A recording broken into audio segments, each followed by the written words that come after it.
The night Mara's world shattered began with a child's innocent question and a photograph that should never have existed. Picture this. You're standing in the grandest hall you've ever seen, stone walls rising so high they seem to touch the heavens themselves, torchlight dancing across ancient tapestries that tell stories of blood and glory.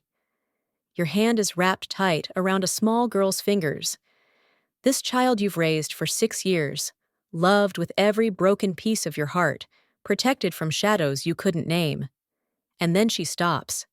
Just stops dead in the center of all that impossible grandeur, and she points up at a portrait hanging between two massive windows, and she asks in that clear, piercing voice that only children possess, "Why is my mama's picture hanging in the Alpha King's castle?" If your heart is already racing, if you need to know what happens when the past refuses to stay buried, and a love that was supposed to be impossible ignites like wildfire, then tap that like button and subscribe, because this story is about to take you on a journey through moonlight and secrets, through betrayal and devotion so fierce it could remake a kingdom. This is the tale of an alpha who thought he'd lost everything, a woman who'd been running for 6 years, and a child who would bring them all to their knees. The words hung in the air like smoke, and Mara felt her lungs forget how to work. Around them, the Blackmane Pack's fortress buzzed with activity. Wolves in human form, moving with that predatory grace that never quite disappeared. Servants carrying trays. Guards posted at every corridor. But in that moment, the entire world narrowed to that portrait, and the little girl staring up at it with wonder written across her face. The woman in the painting was breathtaking. Long, dark hair that fell in waves past her shoulders. Eyes the color of storm clouds. A smile that held both mischief and sadness. She wore the deep crimson of the Blackmane Pack, a ceremonial gown that spoke of importance, of belonging. And around her neck hung a pendant, a silver wolf's head with moonstone eyes that seemed to glow even in the painted rendering. Mara's throat closed. She knew that face. God, did she know that face? She'd seen it in her dreams for 6 years, heard its voice in her darkest moments, felt its absence like a wound that never quite healed. "Sweetheart," Mara managed, her voice barely above a whisper, "we should keep moving. The Alpha King is expecting us." But Lyra, precious, persistent Lyra, with her mother's eyes and her questions that cut straight to the bone, didn't budge. "But that's Mama! You showed me her picture. The one you keep in the locket. Why is she here?" Before Mara could formulate an answer that wouldn't crumble into 1,000 lies, a voice rolled through the hall like thunder given form. "Because that woman was my mate!" Mara's head snapped up, and there he was. Aaron Blackmane, the Alpha King himself. 6 years. It had been 6 years since she'd seen him, since she'd fled in the dead of night with a swollen belly and terror clawing at her throat. 6 years of looking over her shoulder, of moving from town to town, of praying the council would never find them. 6 years of telling herself she'd done the right thing, that keeping Alara's child safe was worth any sacrifice, any loneliness, any ache. He was exactly as she remembered, and completely transformed. Still that massive frame that seemed carved from mountain stone, shoulders broad enough to carry the weight of a kingdom. Still those eyes, golden amber that caught the light like a wolf's, seeing everything, missing nothing. His dark hair was longer now, touched with silver at the temples that hadn't been there before. Lines carved deeper around his mouth, his eyes. This was a man who'd carried grief the way other men carried swords, and it had marked him. He stood at the far end of the hall, flanked by 2 guards who looked like they could tear through steel, and his gaze was locked on Lyra with an intensity that made Mara's protective instincts scream. "Your Majesty," Mara said, dropping into a curtsy and pulling Lyra down with her. Every muscle in her body coiled tight, ready to run, ready to fight, ready to do whatever it took to keep this child safe. Aaron moved toward them, each step measured and purposeful. Pack members parted like water, heads bowing in respect, but his attention never wavered. When he stopped a few feet away, Mara could smell him, pine and smoke, and something wild that made her wolf stir even after all these years of suppression. "Rise," he commanded, and the word carried the weight of absolute authority. Mara stood, positioning herself slightly in front of Lyra, and met his eyes. What she saw there made her breath catch. Recognition, yes, but also confusion, and underneath it all, something that looked dangerously like hope. "Mara," he spoke her name like a prayer and a question. "You left 6 years ago. You disappeared the same night my mate died giving birth. The same night my daughter was stolen from her cradle." His voice dropped, going rough. "Where is my child?" The floor seemed to tilt beneath Mara's feet. Around them, conversations died. Guards shifted, hands moving toward weapons. The air itself felt charged, dangerous, like the moment before lightning strikes. Lyra tugged on Mara's hand. "Mara, what's he talking about?" "Your Majesty," Mara said carefully, "I came here because I received your summons, because you promised safe passage and answers, because—" She swallowed hard. "Because this child deserves to know the truth." "What truth?" Aaron's control was fracturing. She could see it in the way his jaw clenched, the way gold started bleeding into his eyes, his wolf rising to the surface. "What truth could you possibly have about my daughter?" Mara's heart hammered so hard, she thought it might crack her ribs. She'd played this moment out in her mind 1,000 times during sleepless nights, had rehearsed what she'd say, how she'd explain. But now, standing here with his raw pain radiating like heat, and Lyra's small hand trembling in hers, all those practiced words evaporated. She reached into her pocket and pulled out a folded piece of paper, worn soft from being handled so many times. "Before Ilara died, she wrote me a letter. She made me promise, swear on my wolf, on my life, that I would protect her baby, that I would run if I had to, hide if I needed to, because the council—" Her voice cracked. "The council wanted the child dead." The words fell like stones into still water, ripples spreading outward. Guards stiffened. Murmurs erupted from pack members who'd stopped to watch. Aaron went absolutely still, the kind of stillness that predators achieve right before they strike. "That's impossible," he said, but his voice lacked conviction. "The council serves the pack. They would never." "They would, and they did." Mara thrust the letter toward him. "Ilara discovered they'd been planning it for months. Your daughter wasn't just the heir to the Blackmane throne. Her bloodline carried something else, something the council called an abomination. Ilara was half-blood Aaron. Her mother was human. And that made your child—" "A hybrid," Lyra said softly, and both adults froze. The little girl looked up at Mara with those two knowing eyes. "That's what the mean kids at school called me. That's why we always had to move." Mara's world narrowed to the feeling of Lyra's hand in hers and the expression on Aaron's face, shock giving way to something that looked like devastation. "The council," Aaron said slowly, "told me my daughter died with her mother. They showed me a tiny body. They held a funeral." His voice rose, edged with a growl that vibrated through the stone floor. "They made me bury an empty coffin." "They lied." Mara's words came out fierce, protective. "Ilara knew they would, so she arranged everything. She had a loyal healer switch the babies. The child who died was stillborn, from a rogue who'd attacked the borders that same night. Ilara made me promise to take her daughter and run before the sun rose. She said—" Mara's voice broke. "She said to tell her baby that her mother loved her more than moonlight, more than breath, more than life itself. And she made me swear I'd bring her home when it was safe." Aaron's hand shook as he took the letter.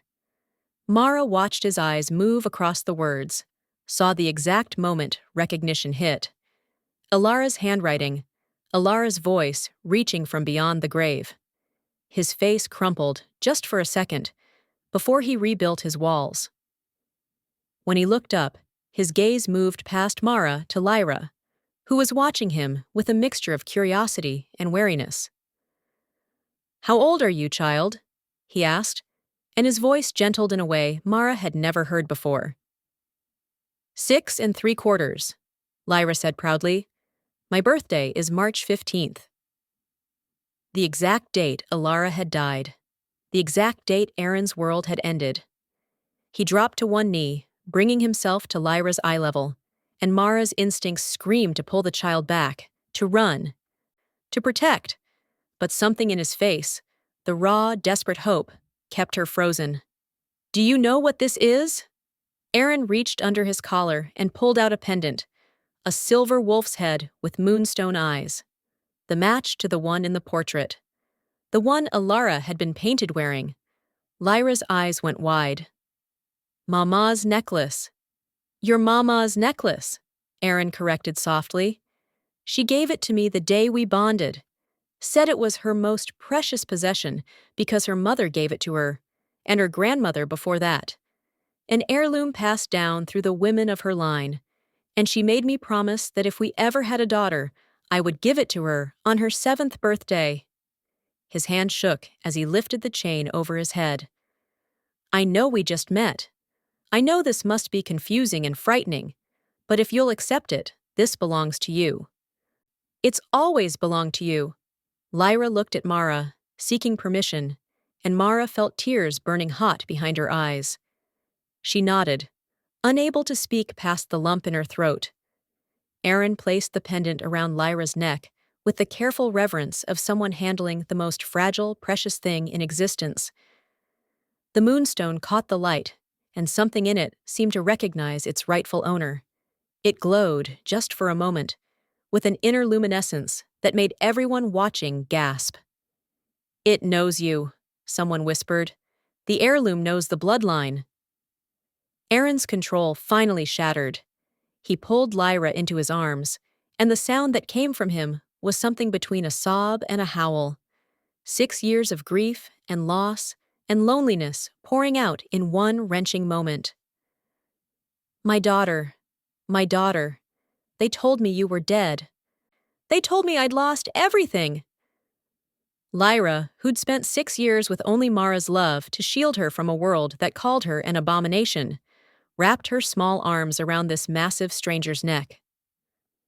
"I'm not dead," she said practically. "I'm right here." The hall erupted. Pack members pressed forward, wanting to see, to witness. Voices rose in questions, exclamations, disbelief. And through it all, Mara stood frozen, watching the reunion she'd orchestrated but never let herself imagine. It should have felt like victory. Instead, it felt like her heart was being carved out of her chest. Because she'd known, somewhere deep in the parts of herself she never examined too closely, that bringing Lyra home would mean losing her, that Aaron would claim his daughter, as was his right, that the child she'd raised, loved, protected with every breath, would belong to someone else now. The days that followed fell into a rhythm that was both comforting and strange. The pack had demanded an inquiry, wanted to verify Mara's story, ensure she wasn't a threat. For hours, she'd sat in that council chamber while elders picked apart every decision she'd made over the past 6 years. Why she'd gone east instead of west. Why she'd used false names. Why she'd kept Lyra isolated from other wolves. Each question felt like a knife, cutting away at her defenses until she stood exposed and bleeding. But through it all, she told the truth. About Ilara's terror, about the council's plans, about 6 years of running and hiding and hoping that someday, somehow, Lyra could come home. In the end, Aaron had intervened. He'd given her the title of Royal Guardian, official protector of the heir, answering directly to him. It legitimized her role in Lyra's life in a way that should have felt like victory. But it also meant she was bound now. Bound to this pack, this castle, this impossible situation, where she had to watch Aaron become the father she'd been for 6 years, watch Lyra transfer her affection and dependence, watch herself become gradually less necessary. And through it all, there was the tension, the pull between her and Aaron that crackled like electricity whenever they were in the same room. She felt it in the way his gaze would linger, the careful distance he maintained, the moments when their hands would brush and both would jerk away as if burned. They never spoke of it, couldn't speak of it, because acknowledging the attraction would complicate everything, and Lyra deserved better than adults who couldn't control themselves. But late at night, when Mara lay in her quarters in the family wing and listened to the castle settle around her, she couldn't stop thinking about the way Aaron had looked at her in his office. The things he'd almost said. The acknowledgement that had passed between them. This impossible, inappropriate pull that had been building since the moment she'd walked back into his life. He'd loved Alara. Mara had loved Alara. And now, Alara was gone, and they were left with this tangled mess of grief and attraction and shared devotion to a child who deserved their full attention. It was Lyra who changed everything. 3 weeks after the inquiry, the child woke screaming in the middle of the night. Mara was there in seconds, bursting into the room to find Lyra thrashing in bed, caught in some nightmare's grip. "Sweetheart, wake up. You're safe. I'm here." But Lyra's eyes were open, staring at something Mara couldn't see, and her voice came out in a chant that raised every hair on Mara's arms. "They're coming, they're coming. Blood and ice and broken bones. They're coming." Aaron arrived seconds later, half-dressed, eyes wild. "What happened?" "Nightmare. But she won't wake up."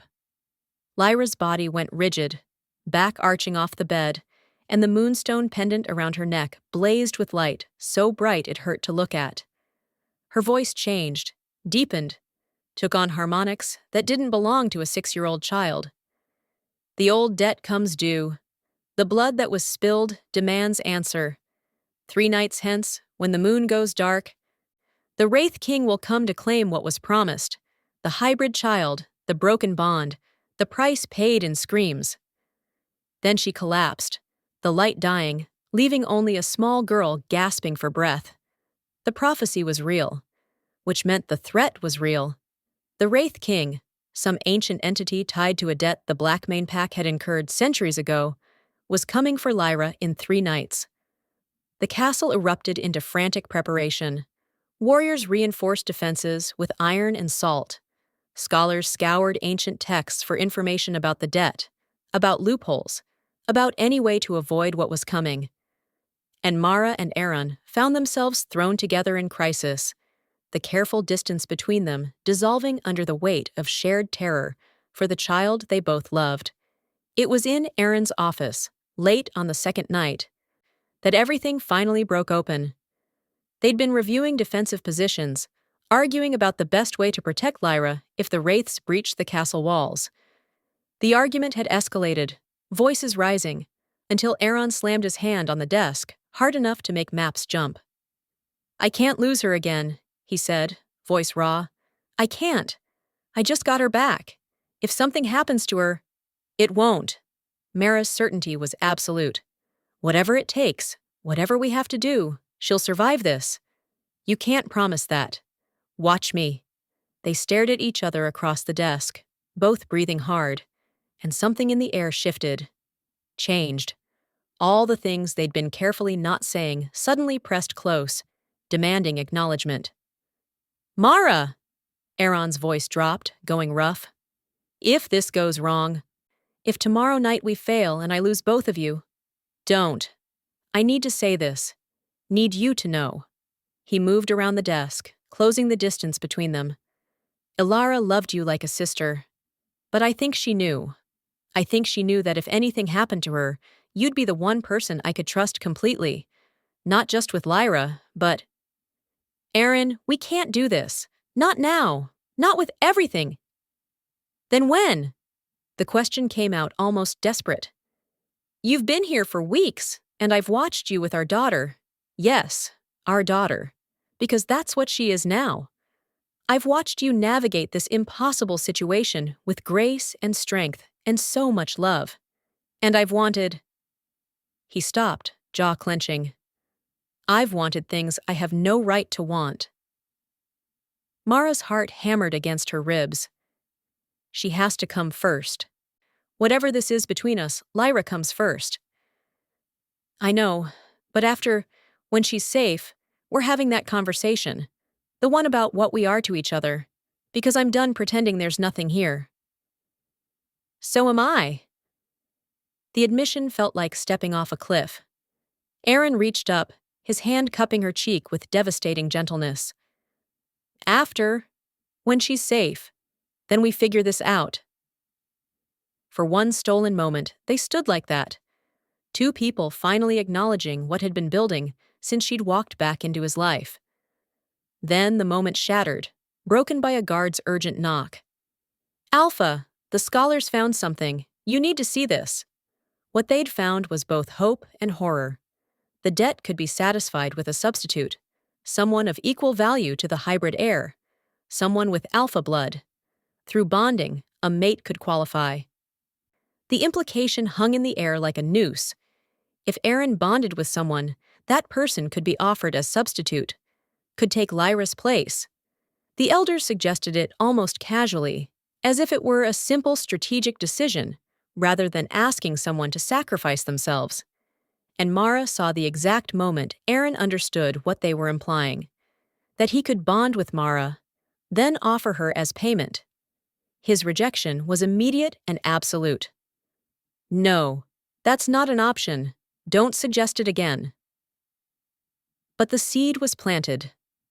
And as the third night approached, as midnight drew closer, and the temperature began to drop in that unnatural way that signaled the Wraith's arrival, Mara found herself thinking about it.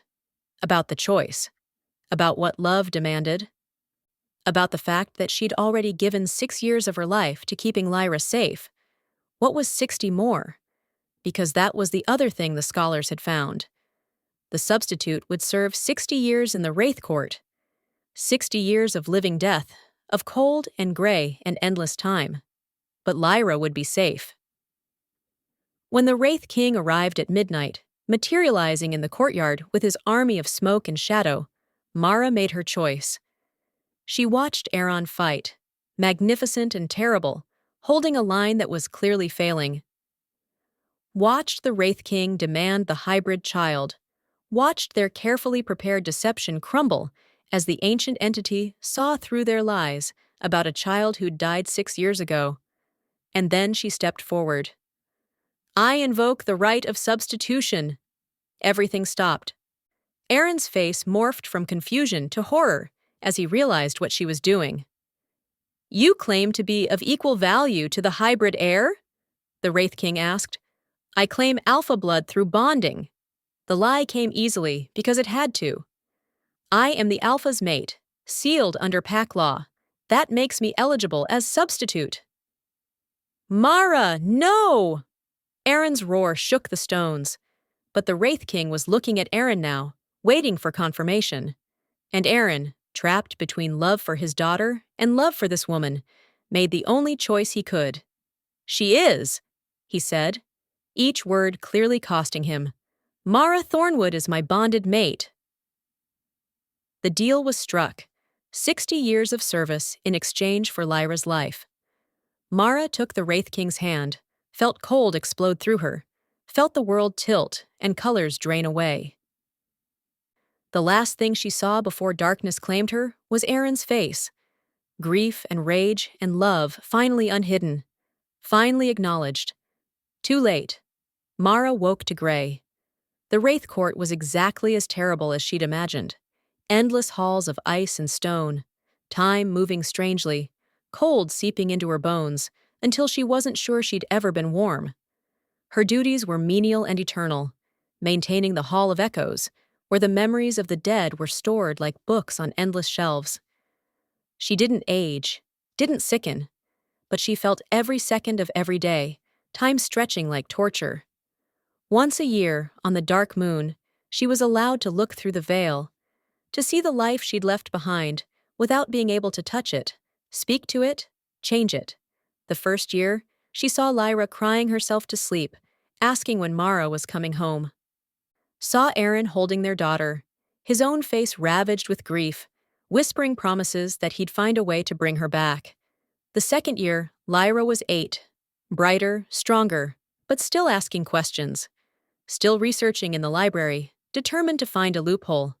The third year, Lyra was 9 and had stopped crying, but she hadn't stopped searching. Neither had Aaron. Mara watched him through the veil, saw him age in ways that had nothing to do with years. Saw him refuse other mates, refuse to move on, refuse to accept that she was gone. He and Lyra worked together, father and daughter, united in their determination to find a way to break the bargain. It should have been comforting. Instead, it was torture, watching them waste their lives searching for her when she'd sacrificed herself so they could live. But she endured.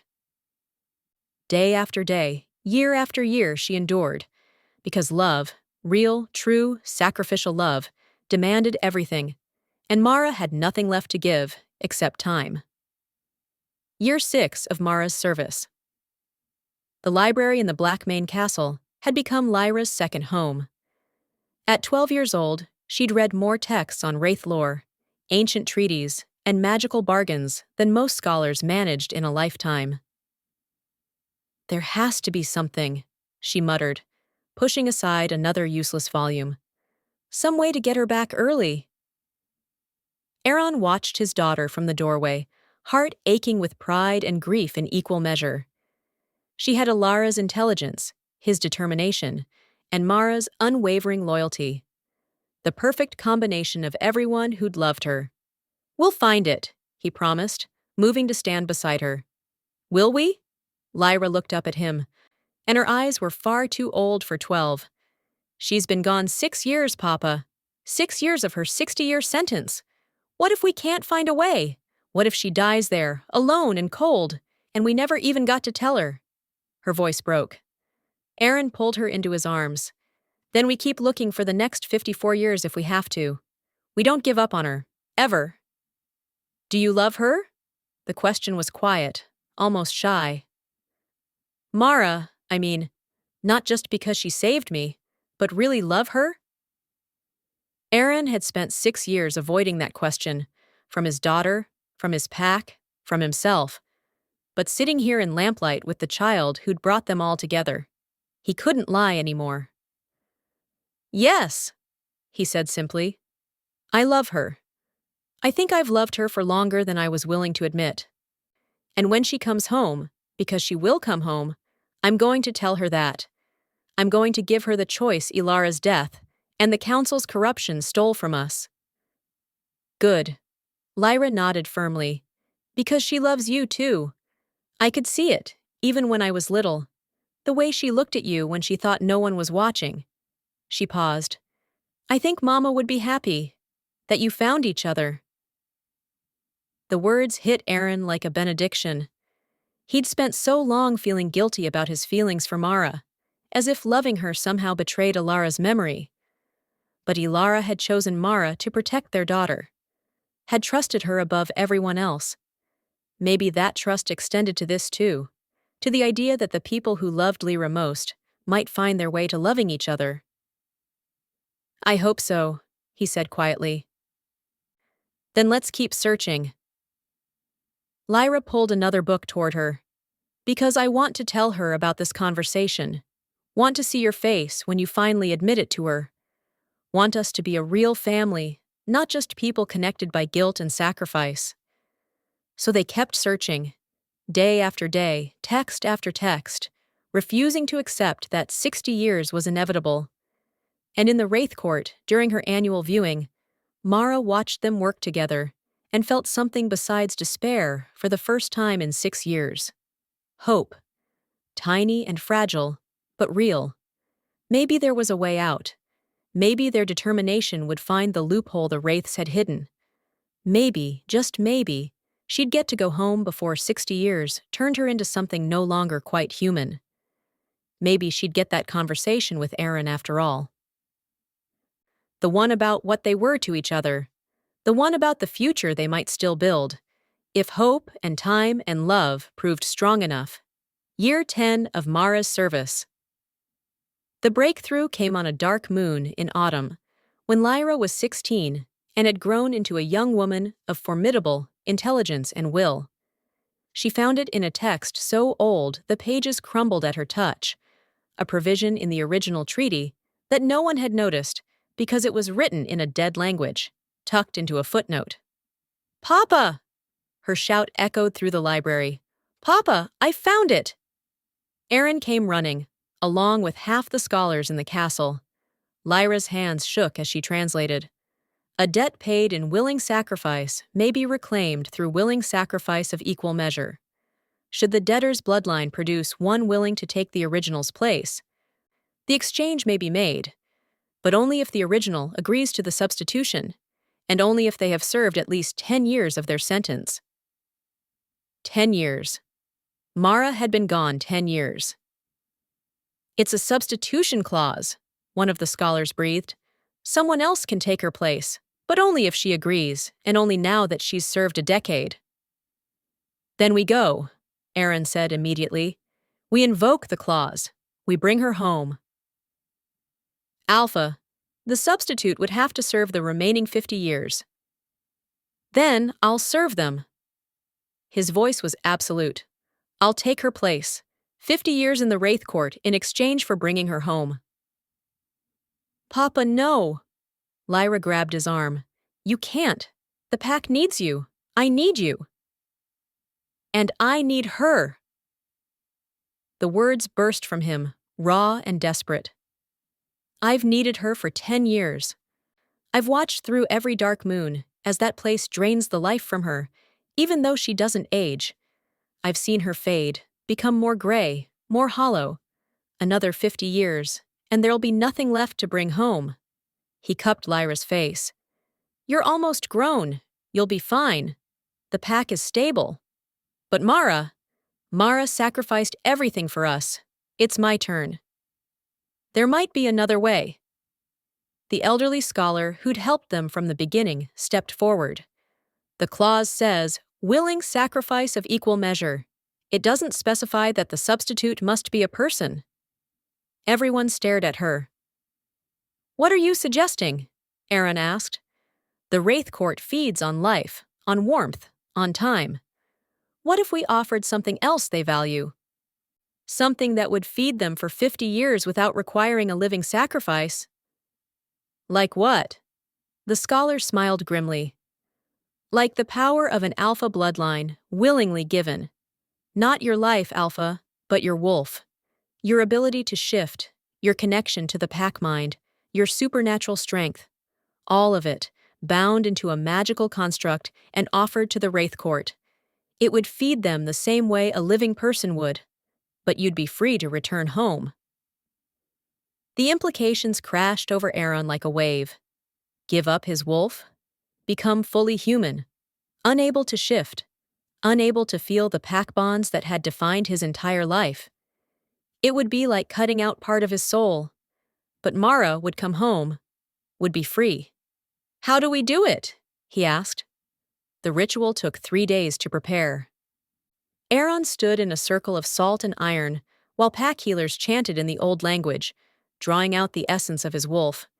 It was agonizing, like being unmade and remade, piece by piece. When it was done, he felt hollow. The constant hum of pack bonds was gone.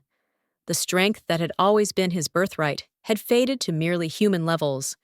Even his senses had dimmed, the world less bright, less sharp, less alive. But it was enough. The healers had bound his wolf essence into a crystalline sphere that pulsed with golden light.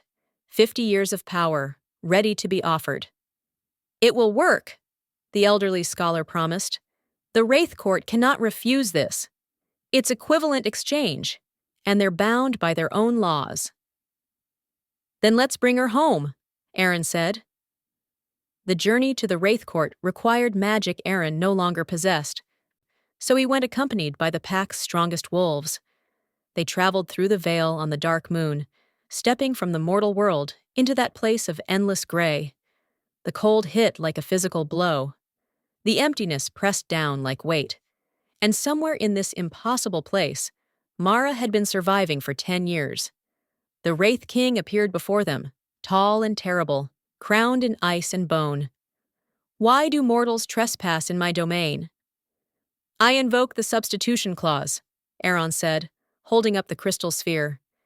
10 years have passed. I offer willing sacrifice of equal measure in exchange for my mate's freedom. The Wraith King's empty eyes fixed on the sphere. Hunger flashed across his inhuman features. This was power, concentrated and pure. Exactly what his court craved. Where is the one you would free? Bring her here. Let her choose. A gesture, and wraiths flowed away into the gray. Minutes passed like hours. Then she appeared. Mara. Aaron's breath caught. She looked the same, hadn't aged a day, but something in her eyes was different. Harder. Hollowed out by 10 years of cold and loneliness and service. Then she saw him, and something flared in those eyes. Something that looked like hope and disbelief and desperate longing all tangled together.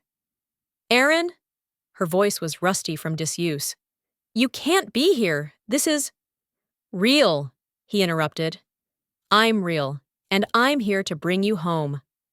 He explained quickly, the clause they'd found, the sacrifice he'd made, the choice she now had. Serve 50 more years, or accept the substitution and come home. Mara stared at the sphere, at the golden light that represented everything Aaron was. You gave up your wolf? Your power? For me? Without hesitation. But the pack needs an alpha who can— The pack needs me alive and sane, which I won't be if you stay here for 50 more years. He stepped closer, close enough to feel the cold radiating from her. Lyra needs you. I need you. Please, Mara, come home. Tears tracked down her face, the first emotion she'd shown in years. You shouldn't have done this. You shouldn't have sacrificed so much. You sacrificed 60 years for my daughter. I can give up my wolf for you. His voice went soft, intimate, meant only for her. I love you. I should have said it 10 years ago, before you walked into that gray. But I'm saying it now. I love you, and I'm not leaving here without you. The Wraith King's voice cut through the moment. The substitute is acceptable, but the choice must be hers. Will you accept this exchange, Mara Thornwood? Freedom in exchange for his power? Mara looked at Aaron. Really looked at him. Saw the hollowness where his wolf had been, the sacrifice he'd made, the love he'd finally admitted. 10 years she'd been here. 10 years of cold and gray and endless time. The thought of 50 more was unbearable. But so was the thought of Aaron living the rest of his life without his wolf because of her. If I accept, she asked the Wraith King, he goes free? Immediately? No strings? No catches? The bargain will be fulfilled. Your service complete. His power accepted as payment for the remaining time. She turned back to Aaron. You'll be fully human. No shifting. No pack bonds. No supernatural strength. Can you live with that? With you beside me? Yes. Easily. That was all she needed to hear. I accept, she told the Wraith King. Power flared. The crystal shattered, golden light pouring into the Wraith Court like sunrise. The gray around them brightened, warmed, became less oppressive. The Wraith King threw Retriesse, continue his head back, and inhaled deeply, drawing in the essence of Aaron's wolf, like it was the finest wine. The debt is satisfied, he intoned. Mara Thornwood, you are free. The words broke something in Mara, some binding she hadn't even fully felt until it snapped. Warmth flooded back into her body. Color bled back into her vision. The oppressive weight of the Wraith Court lifted like fog burning away under sunlight. She stumbled, and Aaron caught her. His arms wrapped around her, solid and real and warm, and Mara buried her face in his chest and sobbed. 10 years of held tears. 10 years of loneliness, and cold, and endless gray, all pouring out in wrenching gasps. I've got you, Aaron murmured into her hair. You're safe. You're coming home. I've got you. The pack wolves who'd accompanied him formed a protective circle as they retreated through the veil. The journey back was a blur. Mara couldn't stop shaking, couldn't quite believe this was real, that she was leaving, that 10 years of nightmare were over. When they stepped back into the mortal world, into the Blackmane Castle's courtyard, where moonlight was silver instead of gray, Mara fell to her knees. The stone was solid beneath her, rough and real. The air smelled of pine and smoke and life. Wolves surrounded them, voices raised in welcome and wonder. And then Lyra was there. The girl, no, the young woman, who pushed through the crowd was 16 now, beautiful and strong, with Alara's features and Aaron's determination written in every line of her body. She dropped to her knees beside Mara, hands reaching, touching, as if she couldn't quite believe what she was seeing.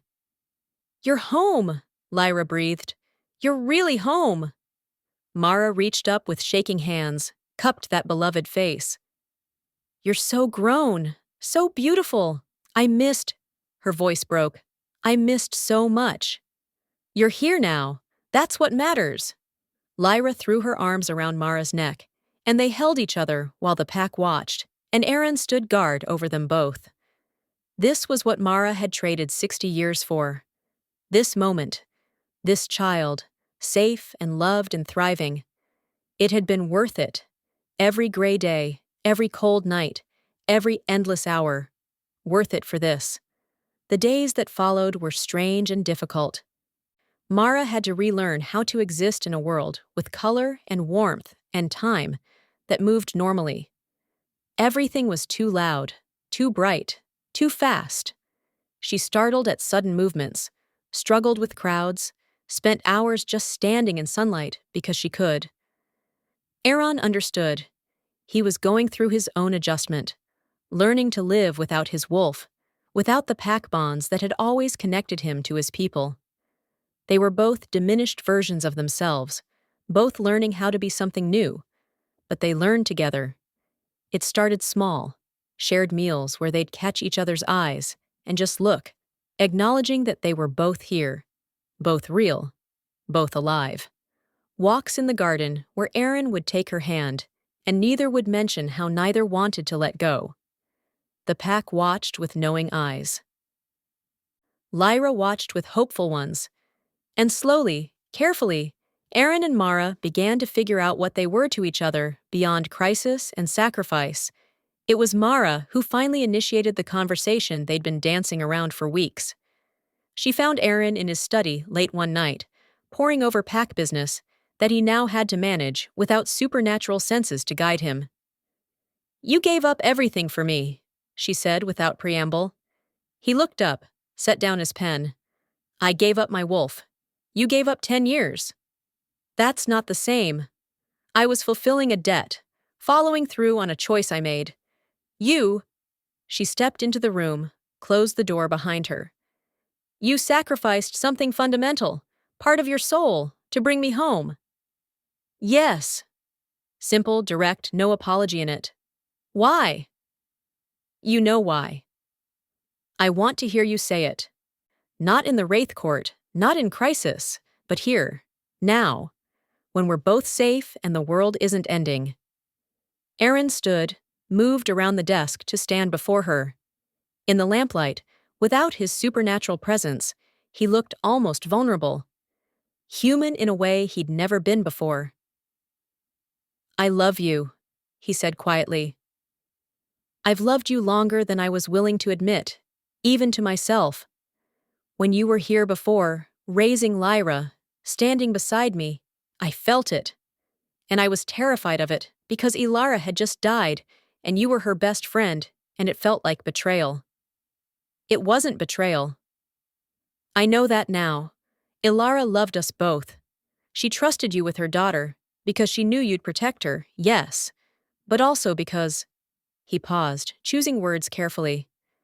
"I think she knew that if she couldn't be here, you were the person who could stand in that empty space, not replace her, no one could replace her, but fill the gap she left with your own strength and love." Mara's eyes burned. "I loved her so much. And I loved you, even when I shouldn't have, even when you belonged to her.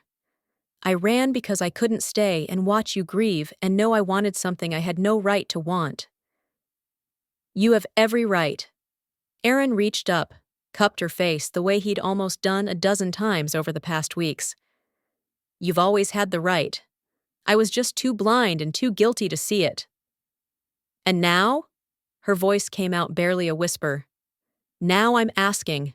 Properly, clearly, with no crisis forcing our hand." His thumb brushed her cheekbone, gentle and reverent. "I'm asking if you'll stay. Not as the royal guardian, not as Lyra's protector, but as mine. As my mate, my partner, my choice." "You know I'm broken, right?" The words felt important. 10 years in that place changed me. I'm not the same person who left." "Neither am I. I'm not even the same species anymore." A hint of dark humor in his voice. "We're both broken. Maybe we can be broken together." "That's the worst proposal I've ever heard." "Is it a proposal?" He smiled, tentative and hopeful. "Because if you want poetry and grand gestures, I can try again." Mara kissed him. She closed the distance between them and pressed her lips to his, and it was like coming home. His arms came around her immediately, pulling her close, and she melted into him. The kiss was gentle at first, tentative. Two people who'd waited so long, they almost didn't believe it was allowed. Then it deepened, became something hungry and desperate and real. 10 years of loneliness and longing and love, unexpressed, pouring into that single point of contact. When they finally broke apart, both breathing hard, Mara rested her forehead against his. "Yes," she whispered. "Yes to staying. Yes to being yours. Yes to figuring out how to be broken together." "Thank the moon." Aaron's voice was rough with emotion. "Because I don't know how to do this. Be alpha without my wolf. Lead without supernatural strength. But I know I can't do it without you." "You won't have to. We're pack now. You, me, Lyra. We'll figure it out." They stood like that for a long moment, just holding each other, letting the reality of it sink in. After all the running, all the sacrifice, all the loss, they'd found their way to this, to each other, to something that felt like it might be the beginning of healing. A soft knock interrupted them. Lyra's voice came through the door, laced with amusement. "Are you two done having your moment? Because I've been waiting 16 years for this, and I'd like to properly celebrate." Mara laughed, the first real laugh she'd managed since returning. "We're done. Come in." Lyra burst through the door with a grin that could light the castle. "Finally! I thought I was going to have to lock you in a room together. So, when's the bonding ceremony? Because I have opinions about decorations and—" "Lyra!" Aaron's voice was fond and exasperated. "What? You've been dancing around this for weeks. I'm 16, not stupid. Everyone in the pack knows you two are gone for each other." She looked between them, and her expression softened. "I'm happy for you, both of you. You deserve this. You deserve each other." Mara felt tears prickle again. Happy ones this time. "Come here, you." Lyra crossed to them, and they pulled her into the embrace. The three of them stood there in the lamplight, alpha, mate, and daughter, and it felt right. Like the family they'd been building all along, finally acknowledged. "So," Lyra said after a moment, voice muffled against them. "When's the ceremony? Because Mara needs a dress, and Papa needs to not look like he's going to his own execution, and I need to learn how to do fancy braids for the occasion." "Breathe," Mara laughed. "We just figured this out. Give us time to adjust." "You've had 10 years. That's plenty of time." Aaron and Mara exchanged looks over Lyra's head. Looks that said this was their life now, this wonderful chaos. This child who'd brought them together, and would no doubt continue to meddle cheerfully in their relationship. 1 month, Aaron decided. That gives us time to plan properly, to do this right. 1 month, Mara agreed. Then to Lyra, "But you're in charge of decorations. Make it beautiful." "I'll make it perfect," Lyra promised. The bonding ceremony was held under a full moon in the castle's great courtyard. The entire pack attended. Hundreds of wolves gathered to witness their alpha claim his mate and their royal guardian accept her place beside him. Mara wore crimson, the black mane color, with silver embroidery that caught moonlight. Her hair was braided intricately, woven with white flowers. The moonstone pendant that had been Alara's, then Lyra's, now hung around Mara's neck, a gift from Lyra herself, passed down with love and blessing. Aaron wore formal blacks, looking every inch the Alpha King, despite lacking his wolf. He stood tall and proud, and when Mara walked toward him through the crowd, his face transformed with such open love that several pack members wiped at their eyes. The ceremony itself was simple. Traditional words spoken under moonlight, wrists bound with silver cord, the pack's acknowledgement of the bond. When it came time for the bite, the mark that would seal them, Aaron paused. "I can't give you the traditional mark," he said quietly, for her ears only. "I don't have my wolf anymore." "I don't need a supernatural bond to be yours," Mara replied. "This," she pressed his hand to her heart, "is already yours. Has been for longer than either of us wanted to admit. Mark me however you can. It'll be enough." So he did. His teeth pressed into the junction of her neck and shoulder. Human teeth, no supernatural power behind them. But the meaning was the same. Mine. Mate. Forever. Mara marked him in turn, and when they stood before the pack with matching marks and bound wrists, the pack howled approval. The sound rose into the night, a song of celebration and acceptance. Lyra stood at the front of the crowd, tears streaming down her face, beaming with joy. This was her family, complete at last, broken pieces fitted together into something new and strong. The celebration lasted until dawn. Music and dancing, food and drink, stories shared, and bonds reinforced. Through it all, Aaron and Mara stayed close, hands finding each other constantly, as if they still couldn't quite believe this was real. When they finally retired to their chambers, now shared, now theirs, the sun was creeping over the mountains.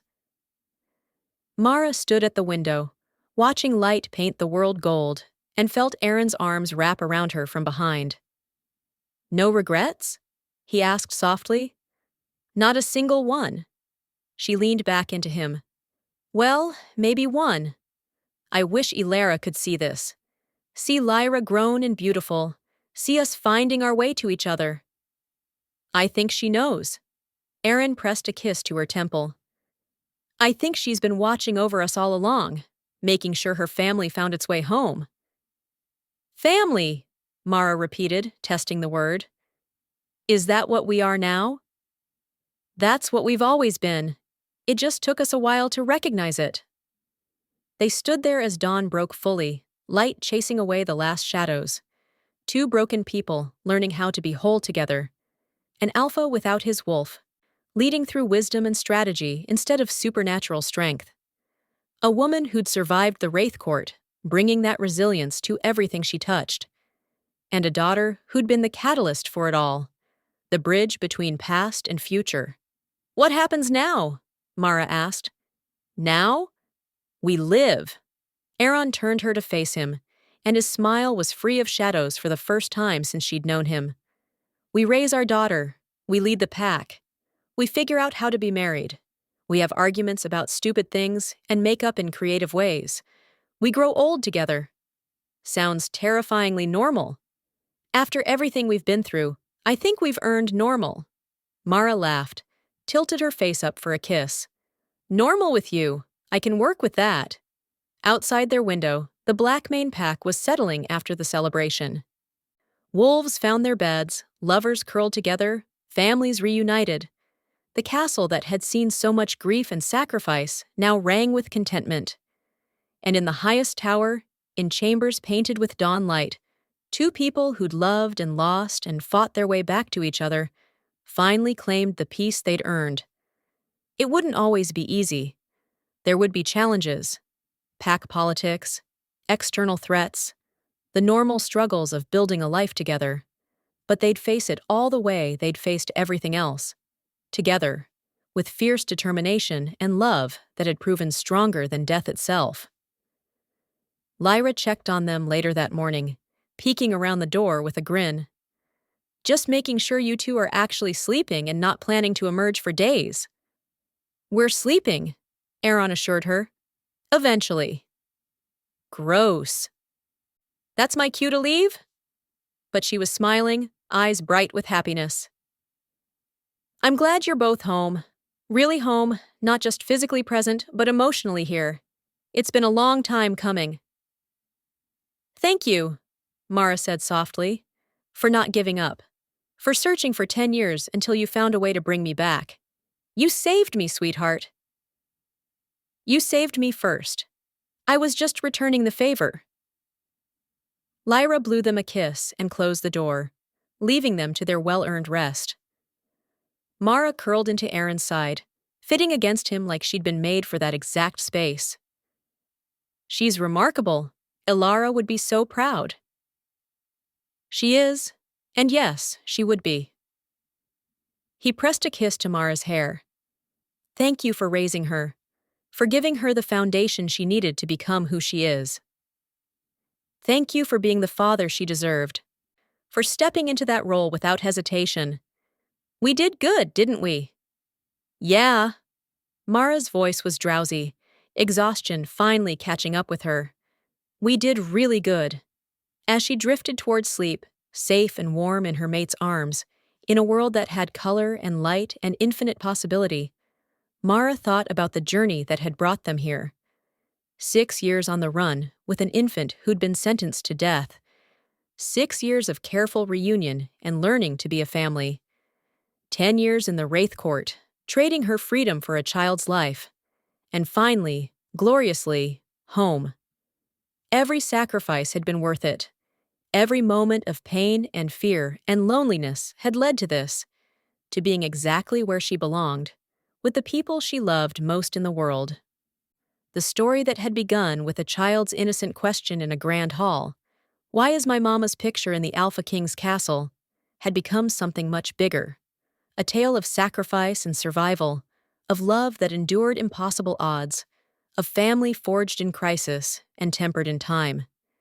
And now, finally, it was also a story about coming home, about broken pieces fitting together, about love that was patient enough to wait and strong enough to endure, about the family you choose and the family that chooses you back.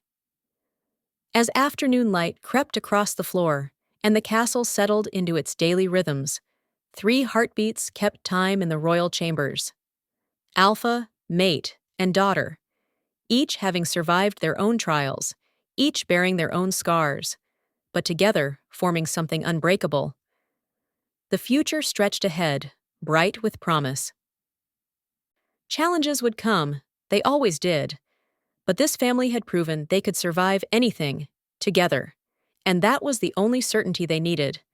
This was the story of Mara, Aaron, and Lyra, 3 souls bound by love and sacrifice, learning that sometimes the family you're meant to have is the one you fight for, suffer for, and ultimately choose every single day. If this story gripped your heart and left you yearning for more, if you need to know whether Mara survives her 60 years, whether Lyra finds the loophole that could bring her home early, whether Aaron and Mara ever get their chance at the love they sacrificed, then this is your moment. Hit that subscribe button, because the best stories are the ones that refuse to end.